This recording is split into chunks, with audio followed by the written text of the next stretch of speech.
Hey everyone, welcome back. Hope you're having a fantastic day so far. So we are now just a few months away from the next Social Security increase being announced.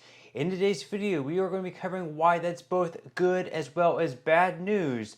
But before we go ahead and dive into it for today, if you would like to receive up to $200 in free stock or $200 in free cash, in a pinned comment below, I will be leaving a link to Robinhood.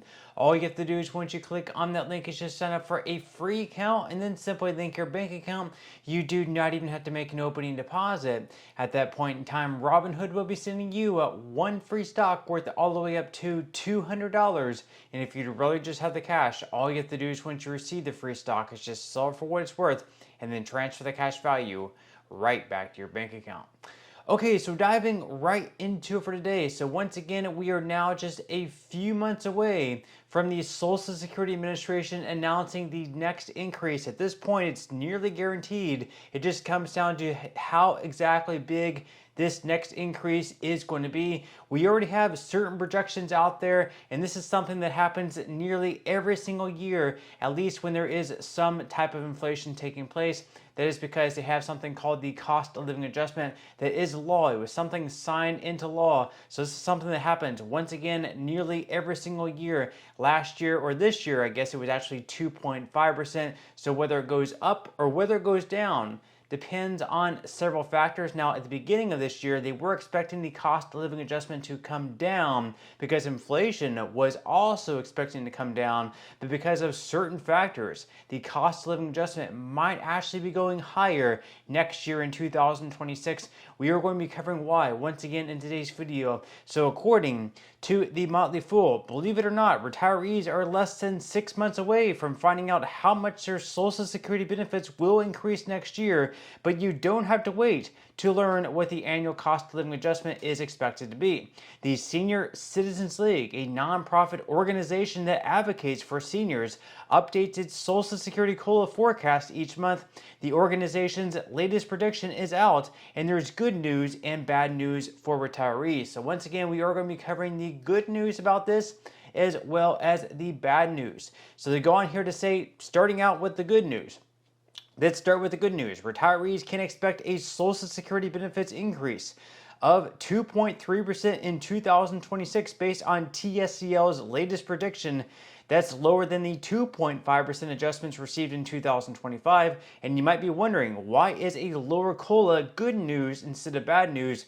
Well, to answer that question, we have to understand how the annual COLA is calculated. So the Social Security Administration uses an inflation metric called the Consumer Price Index for urban wage earners and clerical workers, also known as CPIW, to determine what the annual COLA will be. In particular, the agency measures the percentage increase, if any, between the average CPIW for the third quarter of the current year, July, August, and September, and the average CPIW for the third quarter of the previous year. Now, one downside to using the CPIW is that it doesn't always accurately reflect the price increases experienced by seniors.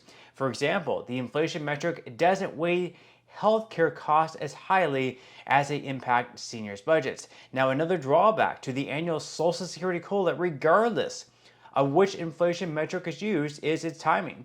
Retirees didn't receive a benefits increase until after they paid higher prices for products and services. Because of those issues, the ideal COLA would be 0%. This would mean that retirees wouldn't be at risk of losing any buying power with their Social Security benefits due to inflation. So you might sit there and think like, wow, like in the year, for example, where you received like an 8.7% cost of living adjustment, even though this was a big increase in your benefits and you receive more money, at the same time, you're also paying more for goods and services, and more than likely, you're paying actually more than 8.7%.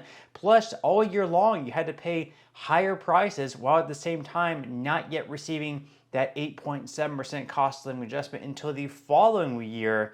So you're paying all these higher prices even though you were not yet receiving the higher cost of living adjustment. So as I mentioned there, it would be much better if no inflation took place whatsoever and you actually received a 0% cost of living adjustment. That way you were not having to pay more for goods and services while not yet receiving an increase. Now, as far as the bad news go, the actual Social Security COLA will likely actually be higher than TSDL's latest forecast of 2.3%.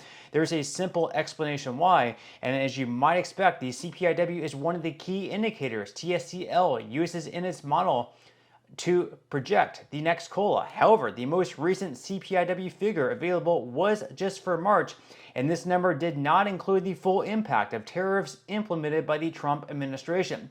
The effects of those tariffs will likely start to be reflected in the CPIW metrics beginning in April. And TSDL Executive Director Shannon Benton said in a press release that along with most economists, TSDL expects the new tariffs to lead to higher inflation. Our COLA model will likely reflect that in the coming months as the CPIW and other economic indicators respond to the new import tax policy. So, of course, we're not going to see the inflation take place right away. That's because businesses are not going to have to start paying for these higher prices until the next few weeks. And of course, Trump delayed a lot of these tariff increases for 90 days while he tries to work out deals with them. Of course, China being excluded from that 90-day layoff, you're still paying very high tariffs from products coming in from China.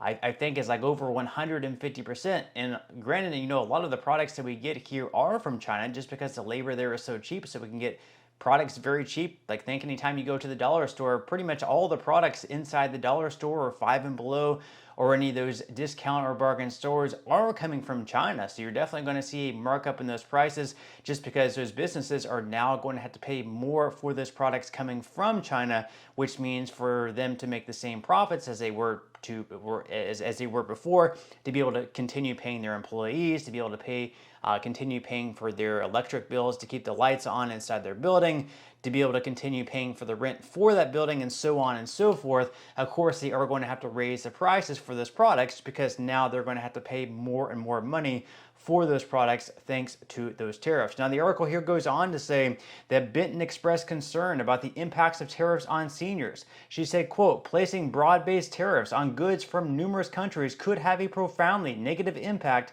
on the daily lives of seniors, including the cost of drugs and medical equipment that many seniors rely on. Benton added, it is also highly likely that import taxes will keep food prices higher, increase auto insurance costs, and contribute to higher inflation, among other effects. And if tariffs do cause inflation to surge, the next Social Security COLA will also be higher than currently projected. However, as explained earlier, a higher COLA is not good news for retirees. So once again, if we do receive a higher cost of living adjustment because of these tariffs that are taking place because inflation increases, that of course would not be good news, because at the same time that would mean that you would have to wait until 2026 to receive an increase for prices that have already increased throughout this year in 2025. Now, they go on to mention that there's even worse news. So to make matters worse, higher than expected inflation in COLAs could cause the Social Security Trust Fund to run out of money more quickly than projected. And these Social Security trustees currently predict that the trust funds will be depleted in 2035. However, that timeline could be overly optimistic if the inflation assumptions used in the forecast are too low, and unless significant reforms are made to Social Security, retirees could be faced with steep benefit cuts. So we've seen in recent reports that anywhere between 2033 through 2035, if nothing is done within the trust fund to increase taxes and ensure more money is flowing into the trust fund, or cutting benefits to ensure that less money is leaving the trust fund, there is going to be an across-the-board benefit cuts for everyone, whether you're a retiree, whether you receive SSI benefits, or whether you receive SSDI benefits. There is going to be a cut for everyone receiving Social Security by anywhere between 19 to 26%. So you're still going to receive some type of benefit. Social Security is definitely never going to go bankrupt. That's because there's always going to be taxes and money flowing into the trust fund. It's just that there may not be enough money flowing into the trust fund, or money already in the trust fund, to be able to pay out everyone 100% of their scheduled benefit. Now, as far as inflation goes, according to USA Today, many economists project higher inflation if the president's tariffs remain in effect. So predictions vary for just how higher inflation will go. So for example, Comerica Bank chief economist Bill Adams told CNBC he thinks that tariffs could cause inflation to jump 2% this year, from 2.8% up to 4.8%. And EY chief economist Gregory Dacko expects a smaller impact, telling CBS News recently that he expects inflation will rise by 1% to nearly 4%. Now up on the screen, you can see what that would mean if we do have a 4% cost of living adjustment for 2026. So for SSI, the max payment would increase up to $1,006 from $967 per month. And for couples, the max payment would rise from $1,450 per month up to $1,508 per month. And then for retirees, the average benefit next year would jump up to $2,055 per month, up from $1,976. And then for all disabled workers, the average payment would jump up to $1,643, up from $1,580. That's if, once again, we do have a 4% cost of living adjustment next year in 2026, which would be significantly higher than what is currently being predicted. That is because the tariffs could cause inflation to rise. We will have to wait and see how big of an impact tariffs, if they remain in place, have on the economy, prices, and inflation. But with that said, leave your thoughts and comments below. What do you think about the tariffs? Do you believe they're going to impact inflation? What do you think? Leave your thoughts and comments below. But that's all we have for today's video, and I will see you in the next one.